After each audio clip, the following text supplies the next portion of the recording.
Hi, this is Gayle with BERNINA of Naperville, and guess what? It's another Kimberbell digital dealer exclusive, which we call Kimberbell Society. And this month it's so cute and useful because you will be able to make your choice of two sizes of a little roll-up makeup bag or a little sewing notion, knitting notion, or just something fun to give as a gift. So I hope you really enjoy this. We're taking you through the steps. There's not a whole lot going on. I mean, it's kind of easy. So like every month, it starts off with our supplies. So as usual, our supplies are coming from our Kimberbell Society kit for April 2024. And if you click on the link, of course, in the presentation deck that you can find in the description of this video and online on our Kimberbell Society page that you're looking at here at BERNINAofNaperville.com, you can see that you can purchase the charming roll-up pouch kit and design, or you can purchase just the kit only if you're already getting your Kimberbell design somewhere else. Which reminds me that you also might need to know how to get your designs. So getting your Kimberbell designs is easy as long as when you sign up for the Kimberbell Society, you sign up with the same email address that you use for Kimberbell. Because what we're going to do is we're going to give them your email address, and then these files are going to go on your Kimberbell account. Then you're going to receive an email directly from Kimberbell that your designs are ready on their system. So please make sure that you do it this way, or else you might just, not get your files, or we send them to an email address that maybe they don't have on file or whatever. But just so you know, if you're confused, I've made a video. You can click the link that says watch here to learn how to retrieve your files. And I'm going to show you how to log on to the Kimberbell account.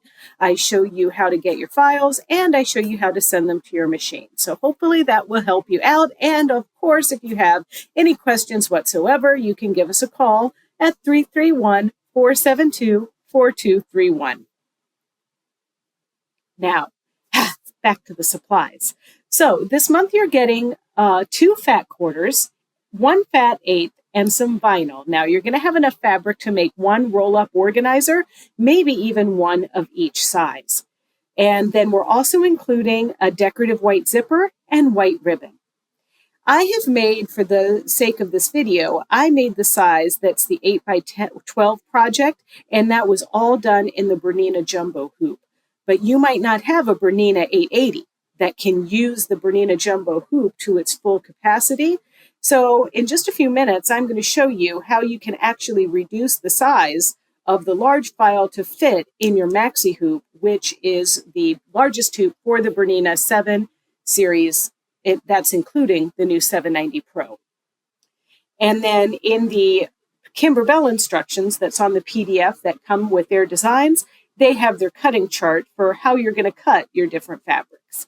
And I cut mine. I distributed my fabric like this.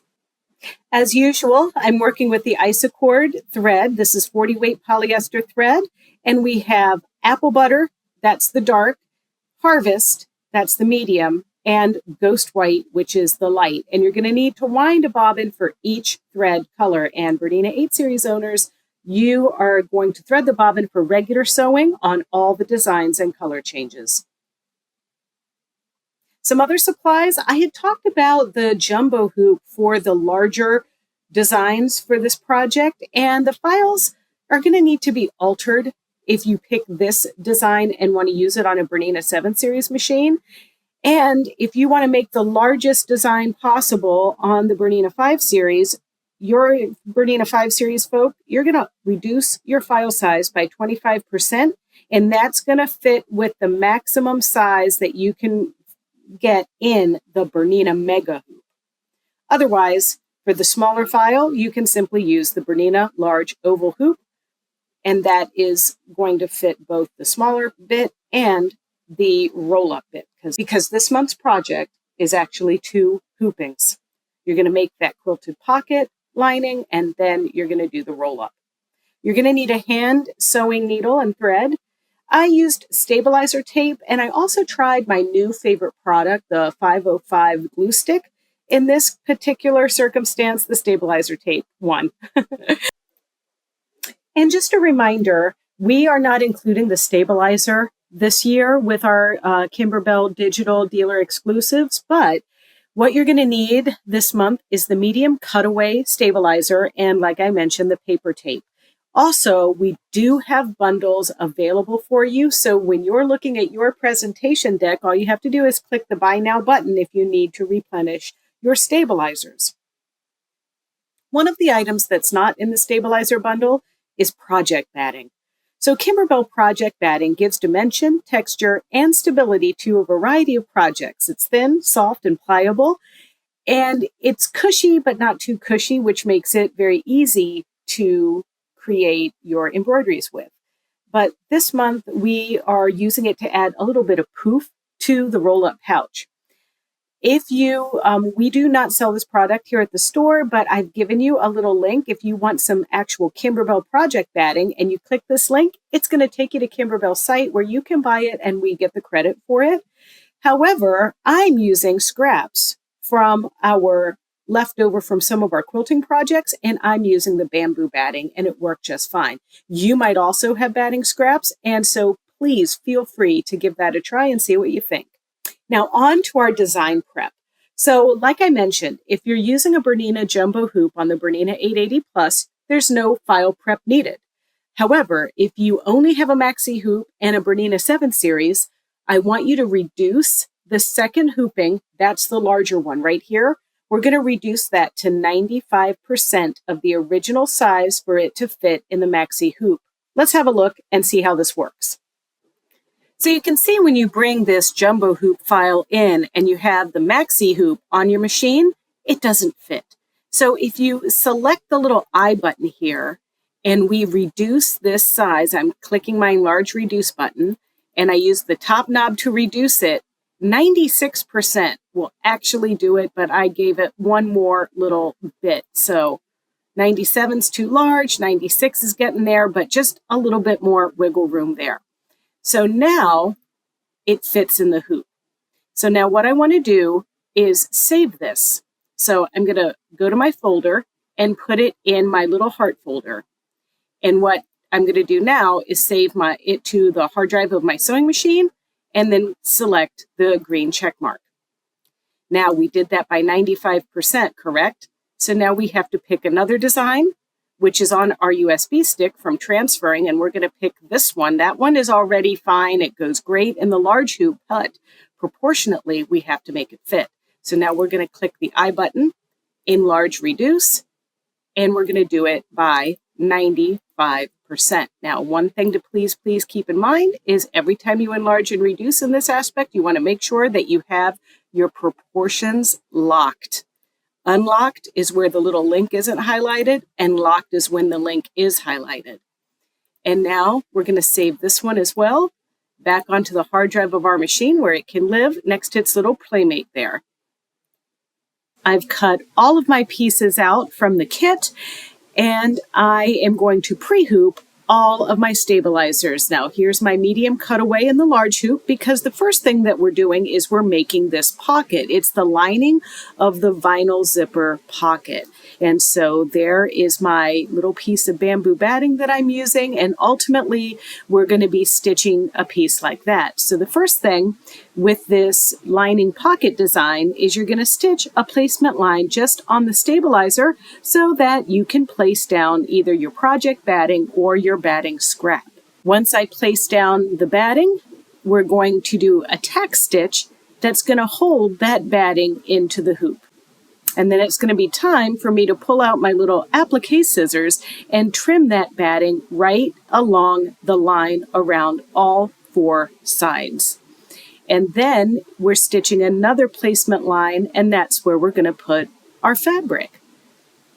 And I would like to remind you, if you're using this geometric print like I am here, to make sure you try to keep the lines straight as you stitch this down. And then the final piece is just going to be that little words that we're stitching, and I've created this entire design using our harvest color. Now, one of the things that Kimberbell is wanting you to do is make a little R on the right side once your hooping is complete. And this is just going to keep things straight for where we're going to line stuff up later. So we're going to cut right on that last placement line, just on the right side only, the one that we marked. And then I'm just cutting the stabilizer to the edge of the fabric piece here. And then we can put this aside while we do our jumbo hooping. So now with the jumbo hoop loaded up, this is no secret here. We're doing a placement line. Once the placement line stitches out, we'll be placing another piece of batting, either scraps or from your project batting. And then it's the same procedure as last time. We're going to stitch the tack down stitch of the batting, and then we're going to trim, do a placement stitch for our fabric, and this is where I placed our solid fabric. And then the first thing that this is going to do is a quilting stitch, and so far I am still using just my harvest color, that medium orange isocord. And then once the quilting's complete, we're going to change to the darker orange so that we can stitch out the nice little phrase, "She lived the life she imagined." Then it doesn't matter what you switch to. I just stitched out these little placement lines because we're going to take the blue dotted fabric and we're going to fold it in half, hamburger style. And these little registration marks that are stitching out now are where we're going to put the folded edge of this blue fabric. And just be careful as you stitch this down. I didn't use any tape here, but I'm just stitching around this pocket to hold it in place. Now, the vertical lines that are on here, I switched to white at this point, but it is done with 2 different colors. So the Kimberbell instructions are recommending that if you wanted larger pockets on this, then you would not need to stitch the other set of little strips, but I'm going to be putting like crochet hooks and seam rippers and stuff like this in my roll up. So I'm going to go ahead and stitch all of the lines on this piece. Once those have stitched, it's time to do the placement line for the vinyl and our pre-quilted pocket lining. And this is where it gets really fancy, ladies and gentlemen. So there's our vinyl that's going to butt up right against that piece that we just stitched. And I'm taping this down. And I'm trying to keep it taut. Then I'm taking our other piece and make sure that that vinyl goes right along that stitched edge. Then there's that right side, remember that we had to mark? And that right side goes to the very edge of this placement stitch, flush with the vinyl that we just placed down. And now we're going to leave that together. And now I'm just carefully stitching. And I'm not pushing this, I'm just gently encouraging this with my hand.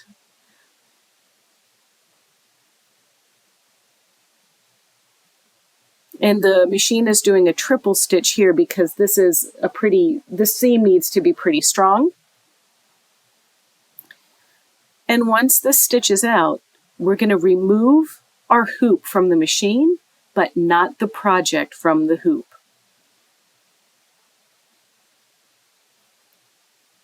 And we're going to trim any excess fabric that is hanging off the edge of that placement line, just to neaten things up. And we can come over and we can take all of our tape off. And I'm going to draw a little line for you on this so that you can see where we're cutting. We're going to cut right along the edge of that placement line. And then when we get to the edge there, we're also going to cut in like 1/4 of an inch. So I'm using my rotary cutter first to cut this slit. Then I'm going to use my applique duckbill scissors, and just like 1/4 of an inch of the tip of those duckbill scissors is going to cut into my stabilizer. And this is creating a little crevice that I can take this pocket lining, and I need to get it out of the way, and I need to put it inside that hole.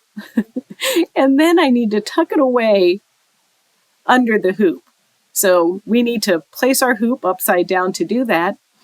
And this is where I experimented using the 505 adhesive glue. And I think if I were a bit more patient with the drying time on this, it would have worked. But I found that I needed to use my stabilizer tape there. I do love the 505 glue. It's just, this application was just a little bit too heavy for it.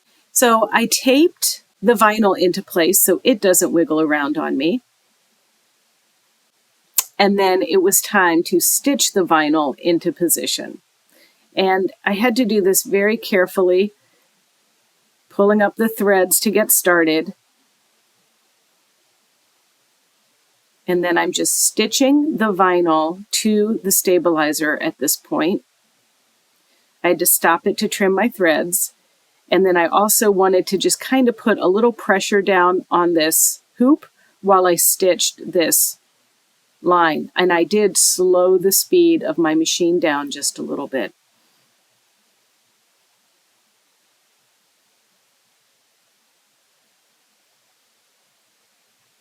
And now it's going to be time to remove the hoop from the machine. And we're going to turn our hoop upside down after we remove all that stabilizer tape. And I'm just simply trimming the stabilizer away very carefully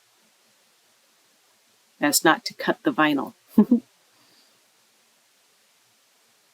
So once again, we're going to turn it right side up and attach it back to our machine. And this is where we are stitching the placement lines for the zipper.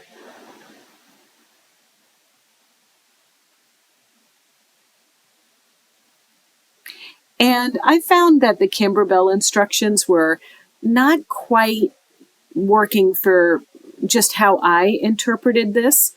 So they want you to cut right on the stitching line of this placement line, but I recommend cutting a little bit narrower of an opening just to make sure that you catch all of that vinyl when you place your zipper into position. I also put the stabilizer tape on my zipper and then brought it over here because we're taking the bottom side of the zipper coils and placing it right over that cutout. And then we're going to take another piece of tape then and tape the other side down. And also notice that I have the head of the zipper to the left and I have centered the zipper over the opening. And now this time we really want to slow the speed of our machine down as we stitch this into position.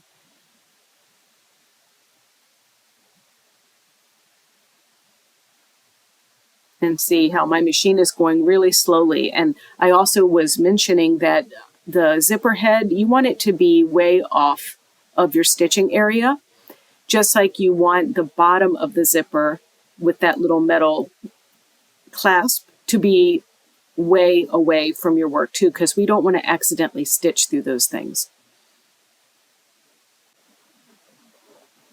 Once the zipper is tacked down, it's safe to remove our stabilizer tape, turning our work upside down and making sure that everything was caught. Then I'm removing the tape from that pocket lining, bringing the pocket lining back down to go under the vinyl, flipping my hoop back around, and you can see there how cute that quilted fabric looks through that little vinyl opening.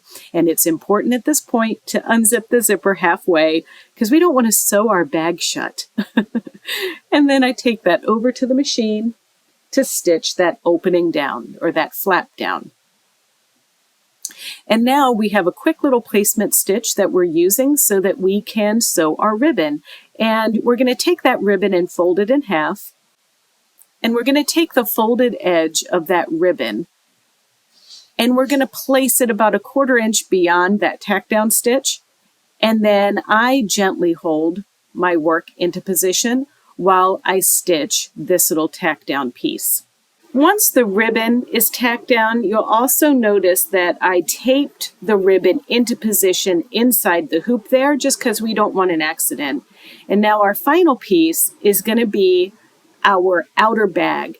And once again, taping this so that it doesn't wiggle around on us while we stitch. And just fair warning, the way that this design is digitized is it goes around the work one time and cuts the thread and then just repeats that process again so it has a stronger stitch going all the way around this piece. Once this stitch is complete, we can take the work out of our hoop and we will trim it so that all we have left to do is just turn it. And I'm going to clip the corners, and I used a rotary cutter to do this and my ruler just to keep everything neat and tidy. But you can see up there at the top there, that's our opening. We're going to be hand sewing that closed, but I was a little bit more generous with the seam allowance that I left up here at the top. I did about 1/2 inch, but the rest I did 1/4 inch from that final stitching line. But I turned my ruler there at an angle so that I can chop my little corners so that it'll make a boxier looking corner when it's done.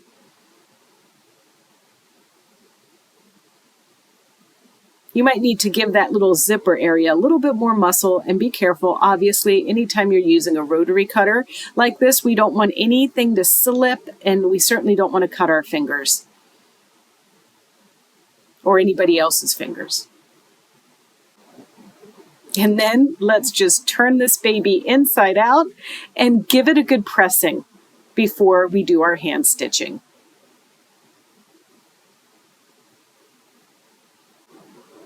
So the stitch that I used on this bag is a slip stitch. So I did use a double strand of thread, and I pressed it under so that, everything was tucked under there nicely, hiding my knot and my seam allowance.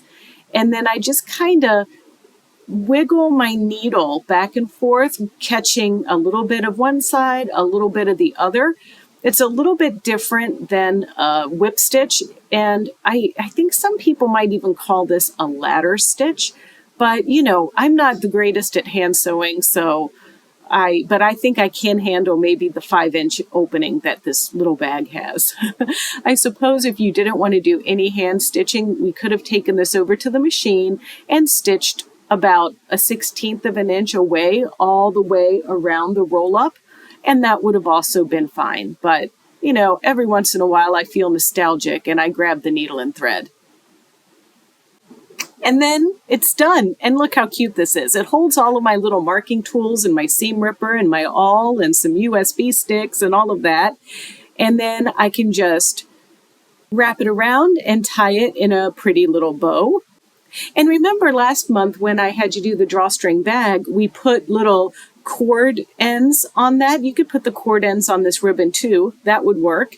And then it's just easy to undo and unroll. And what a great little travel companion, whether you're using this for your makeup brushes or you're using it for your sewing notions. Well, I hope you enjoyed making that. Everybody at the store just thinks it's so cute.